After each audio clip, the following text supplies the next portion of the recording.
रुको रुको, ऐसे नहीं, सूरज दिखाता हूँ।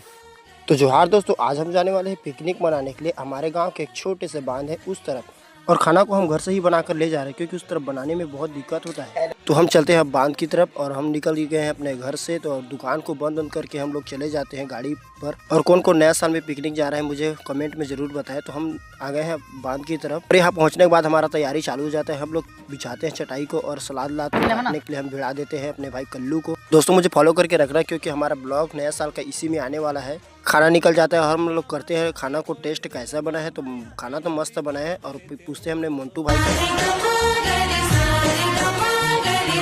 जल्दी खाना खाने के बाद मैं उठ जाता हूँ, और इस तरह होता है मोन्टू का हाथ। तो ऐसे छोटे छोटे ब्लॉग देखने के लिए मुझे जरूर फॉलो करें। जय जोहार।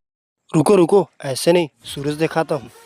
तो जोहार दोस्तों, आज हम जाने वाले हैं पिकनिक मनाने के लिए। हमारे गांव के एक छोटे से बांध है उस तरफ, और खाना को हम घर से ही बनाकर ले जा रहे हैं क्योंकि उस तरफ बनाने में बहुत दिक्कत होता है। तो हम चलते हैं अब बांध की तरफ, और हम निकल ही गए हैं अपने घर से। तो दुकान को बंद बंद करके हम लोग चले जाते हैं गाड़ी पर। और कौन कौन नया साल में पिकनिक जा रहा है मुझे कमेंट में जरूर बताएं। तो हम आ गए हैं बांध की तरफ, और यहाँ पहुँचने के बाद हमारा तैयारी चालू हो जाता है। हम लोग बिछाते हैं चटाई को, और सलाद लाते हैं काटने के लिए हम भिड़ा देते हैं अपने भाई कल्लू को। दोस्तों मुझे फॉलो करके रखना, क्योंकि हमारा ब्लॉग नया साल का इसी में आने वाला है। खाना निकल जाता है और हम लोग करते हैं खाना को टेस्ट कैसा बना है। तो खाना तो मस्त बना है, और पूछते हैं हमने मोन्टू भाई को।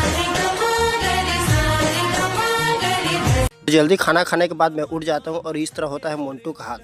तो ऐसे छोटे छोटे ब्लॉग देखने के लिए मुझे जरूर फॉलो करें। जय जोहार।